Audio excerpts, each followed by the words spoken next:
वामनदादा काय ग सुमित्रा? अगं आत ये, अशी दारात काय उभी आहेस? आत ये. आणि हे काय? रडायला काय झालं? वामनदादा, अहिल्याताई जे सांगतात ते खरंय. अहिल्या आता काय म्हणाली ती?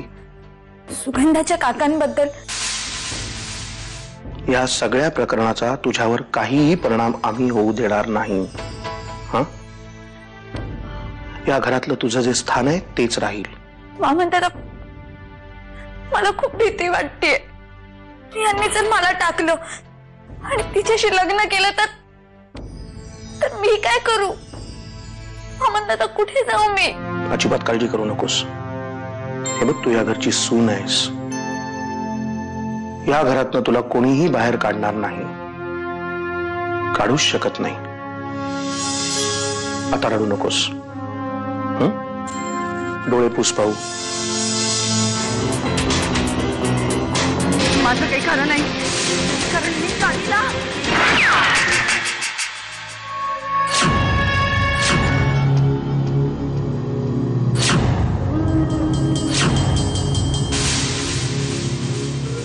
इथे सगळेजण तुमच्या येण्याची खूप वाट पाहत आहे.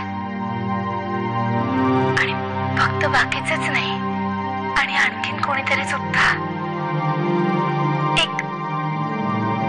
एक नवीन पाहुणा, आपलं होणारं बाळ.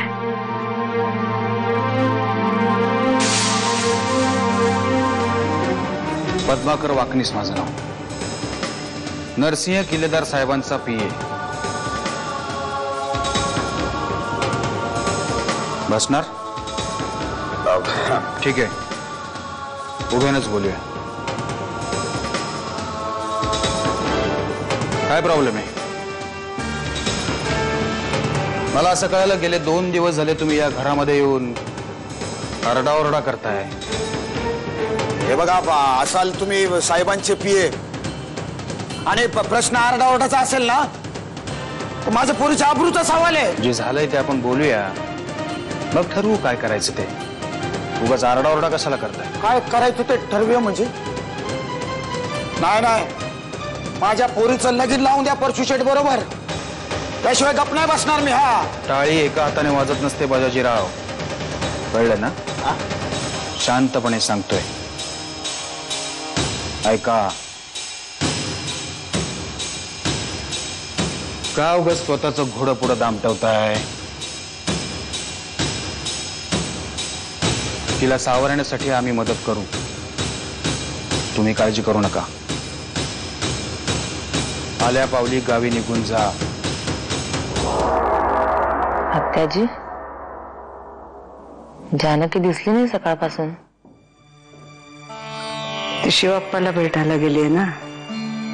आज आपण बोलवलंय त्याने तिला. जानकी पहिल्यांदा जेव्हा या घरात आली तेव्हा वाटलं तरी होतं का ग, परकर पुलका घालणारी, 2 वेण्या बांधणारी ती मुलगी ह्या घरात आईची जागा घेईल म्हणून? कोणाचं नशीब कुठे घेऊन जाईल का हे सांगता येत नाही का. नशीब तर आहेच ग, पण कधी कधी मला असं वाटतं की हे सगळं ना ठरवून घडवून आणतंय कोणीतरी. म्हणजे